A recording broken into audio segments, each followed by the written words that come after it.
Assalamualaikum warahmatullahi wabarakatuh. Jumpa lagi dengan para pejuang UTBK SBMPTN tahun 2022 pada sesi keempat ini, hari keempat, gelombang satu. Saya akan membagi beberapa soal-soal yang muncul di hari keempat, yaitu tentang ada replikasi DNA, sintesis protein, mutasi, dan juga tentang evolusi. Mudah-mudahan ini membantu dan memberikan modal untuk teman-teman yang tes besok atau lusa atau di gelombang kedua. Baik. Saya mulai dari ada beberapa variasi soal tentang bagaimana DNA itu direplikasi dan juga bagaimana DNA itu akan mensintesis atau membuat RNA melalui proses yang disebut dengan sintesis protein. Nomor satu, DNA dan RNA dapat ditemukan dalam keadaan hybrid.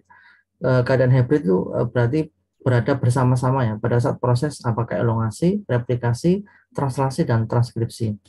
Kemudian salah satu hasil transkripsi DNA adalah RNA struktural, yaitu yang disebut apa. Nah, saya berikan konsep dasar ya terkait dengan bagaimana DNA itu dirubah jadi mRNA dan nama prosesnya apa, atau proses sintesis protein.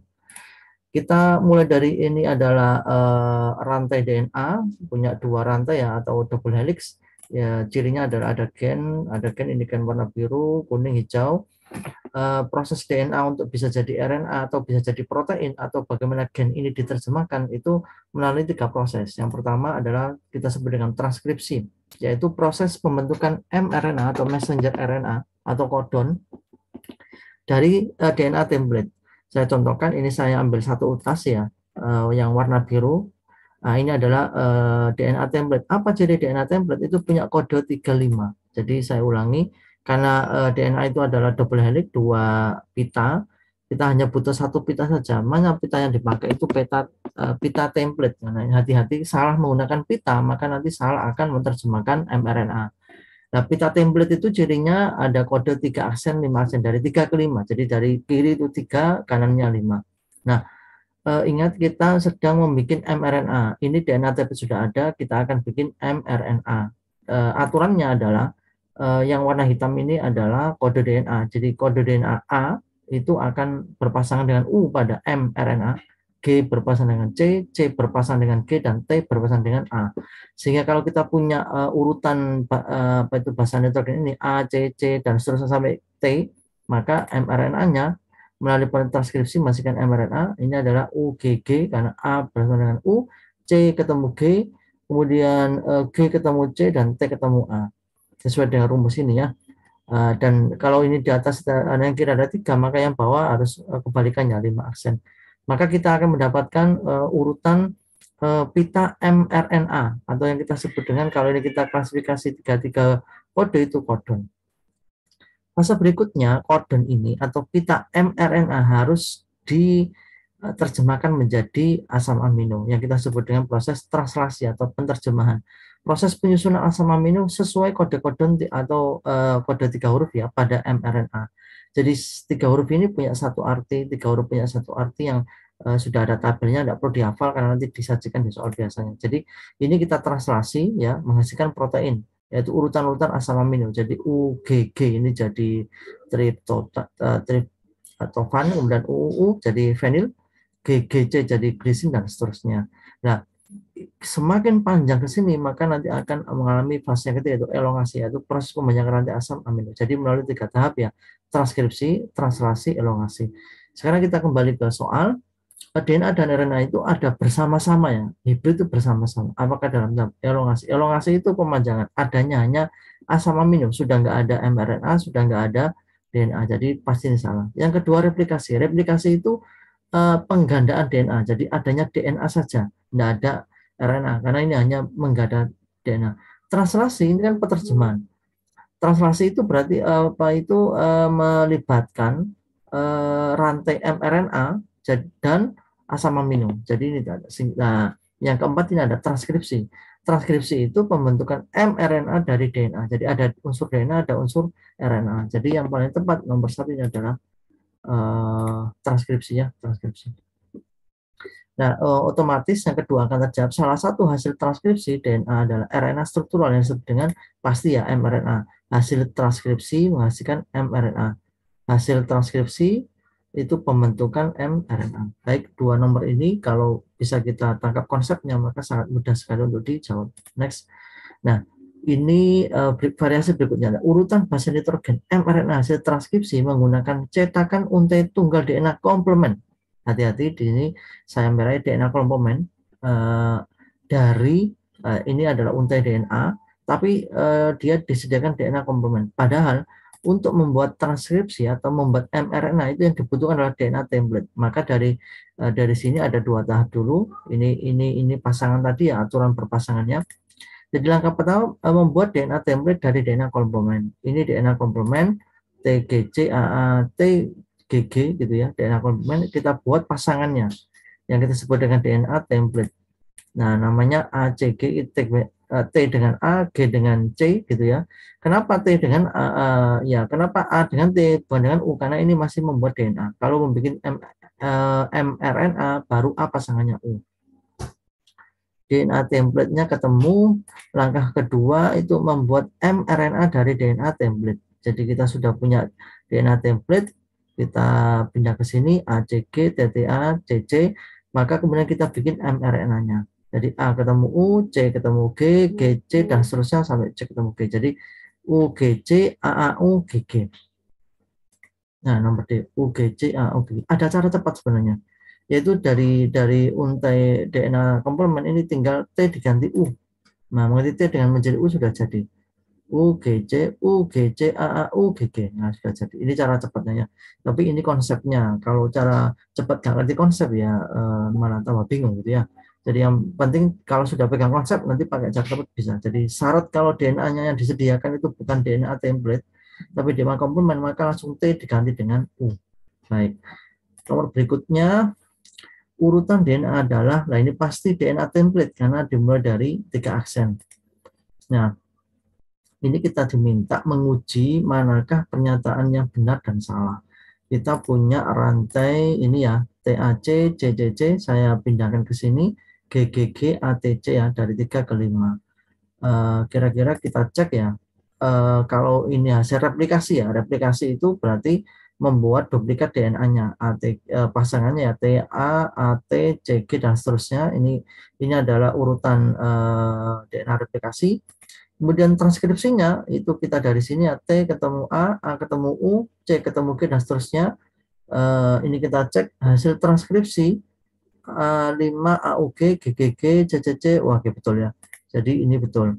Kemudian hasil komplement DNA-nya, pasangan apa itu DNA komplement, karena di sini hasil replikasinya, nah ini jelas salah. Replikasi itu DNA tidak punya U. Nah, di sini hasil replikasi ada U-nya, pasti nomor 2 ini salah.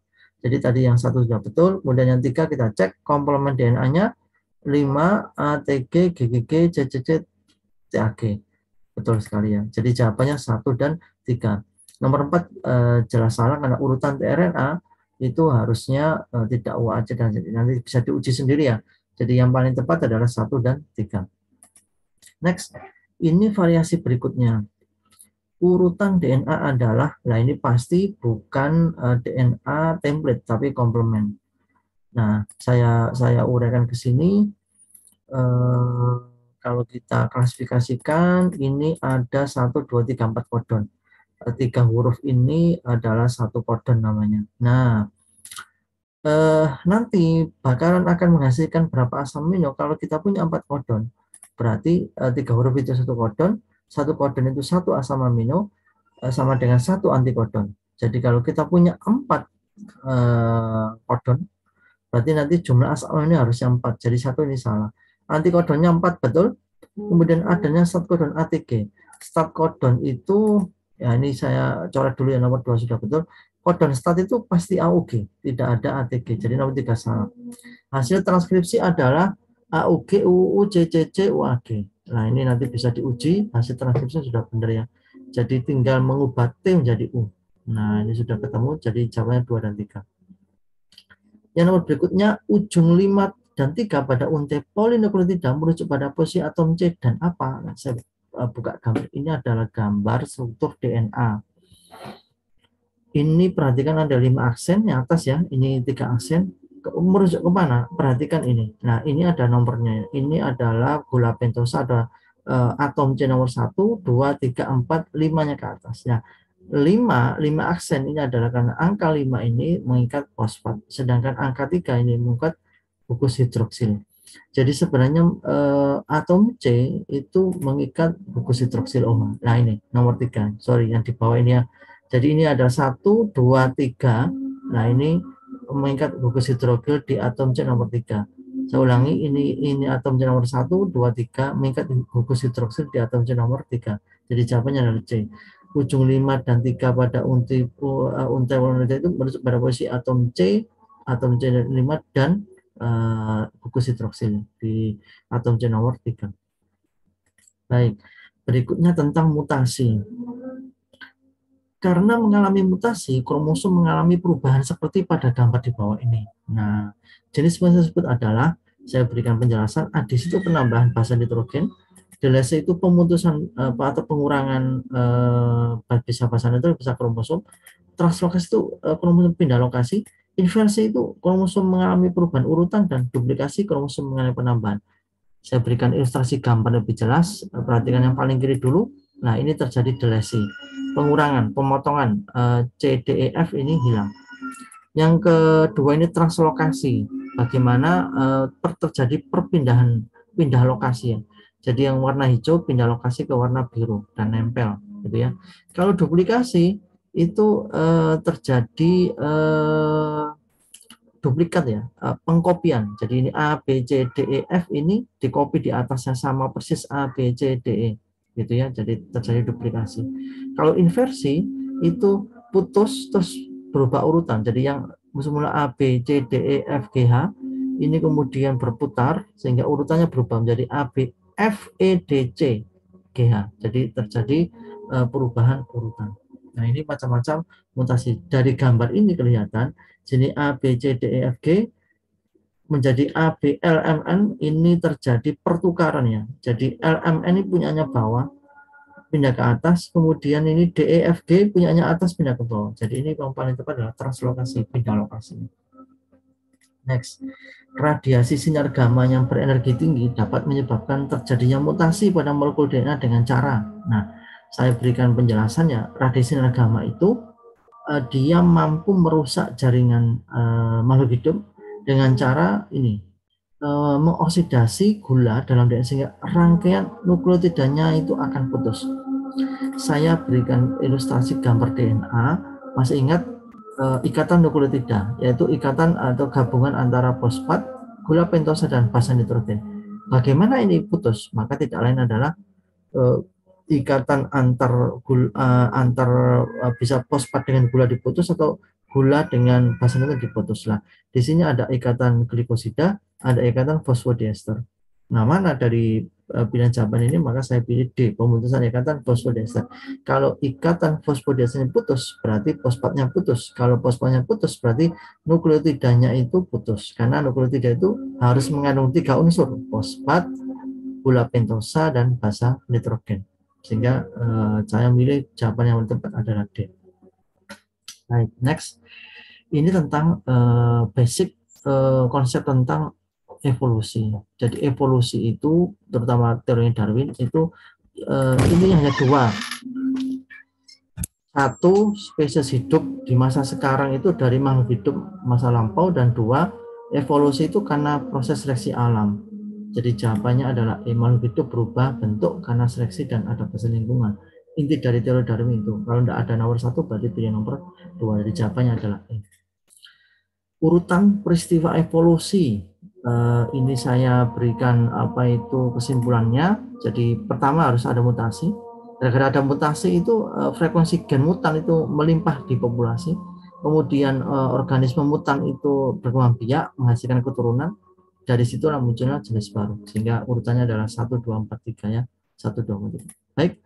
Mungkin ini yang bisa saya bagi. Mudah-mudahan bermanfaat. Tetap semangat untuk menghadapi tes UTBK besok. Semoga mendapat hasil terbaik. Sampai ketemu di video berikutnya. Wassalamualaikum warahmatullahi wabarakatuh.